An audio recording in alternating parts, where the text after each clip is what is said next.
Bienvenue dans Contes éternels, où chaque histoire vous transporte au cœur de légendes anciennes, de récits intemporels et de mondes enchanteurs. Ouvrez le livre et laissez-vous emporter.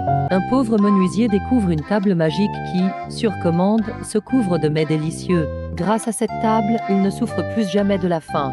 Un aubergiste avide et jaloux vole la table magique pendant que le menuisier dort, le laissant à nouveau démuni. Le menuisier reçoit un âne magique de son frère, un animal qui, à chaque escousse de la tête, fait tomber des pièces d'or, transformant la vie du menuisier. L'aubergiste, toujours aussi rusé, vole l'âne magique, laissant le menuisier une fois de plus sans rien. Le menuisier, désespéré, reçoit un bâton magique qui, sur commande, frappe les malfaiteurs. Armé de ce bâton, il retourne à l'auberge pour récupérer ses biens. Le menuisier ordonne au bâton de frapper l'aubergiste jusqu'à ce qu'il rende la table et l'âne, mettant ainsi fin à son règne de tromperie. Le menuisier retourne chez lui avec la table, l'âne et le bâton. Il vit heureux, riche et bien nourri, ayant appris la valeur de la ruse et de la justice. Il était une fois un petit village entouré de magnifiques cerisiers en fleurs.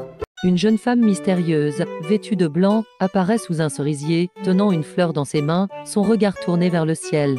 Un jeune homme du village, fasciné par sa beauté, s'approche timidement de la jeune femme sous le cerisier. Les deux tombent amoureux et se promettent de rester ensemble tant que les cerisiers fleuriront. Mais un esprit jaloux du village lance une malédiction, les fleurs de cerisier ne doivent plus jamais fleurir, plongeant le village dans la tristesse. Pour briser la malédiction, la jeune femme se sacrifie, transformant son âme en une fleur éternelle qui protégera les cerisiers. Depuis ce jour, les cerisiers fleurissent chaque année en souvenir de leur amour éternel. Il était une fois un singe né d'un rocher sacré, imprégné par les énergies célestes. Le singe, nommé Saint-Wook, découvre qu'il possède des pouvoirs extraordinaires, il peut se transformer, se cloner et voyager en un clin d'œil.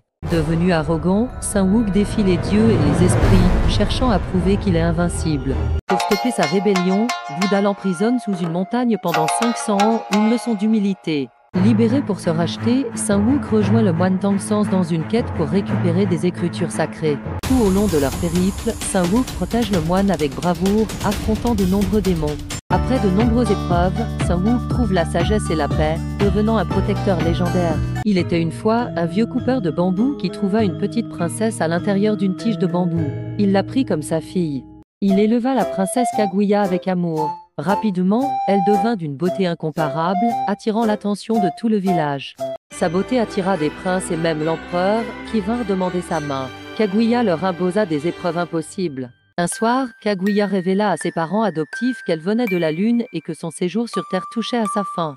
Bien qu'attachée à ses parents, Kaguya savait qu'elle devait bientôt repartir, ce qui la plongea dans une profonde tristesse. Lors d'une nuit de pleine lune, des êtres célestes descendirent pour ramener Kaguya à la lune, laissant ses parents en larmes. Chaque nuit, ses parents regardaient la lune, se souvenant avec émotion de leur fille bien-aimée, qui avait illuminé leur vie. Il y a bien longtemps, dans les cieux infinis, vivait Orim, la fille du roi céleste, qui tissait de magnifiques étoffes. Un jour, elle rencontra Ikoboshi, un jeune vacher, et ils tombèrent profondément amoureux, oubliant tout le reste.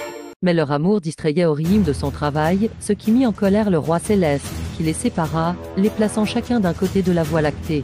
Orim et Ikobosh, désespérés, pleurèrent des larmes amères, leur cœur brisé par cette séparation.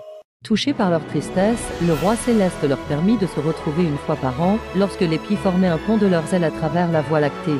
Chaque année, le 7e jour du 7e mois, Orim et Ikobosh se retrouvent sur ce pont, savourant leur amour pour une nuit seulement. Depuis, les gens célèbrent Tanabata, écrivant leurs souhaits sur des bandelettes de papier, espérant une chance aussi rare et précieuse. Merci d'avoir voyagé avec nous à travers ces contes éternels. N'oubliez pas de vous abonner pour découvrir d'autres récits magiques et inspirants. À bientôt pour une nouvelle aventure.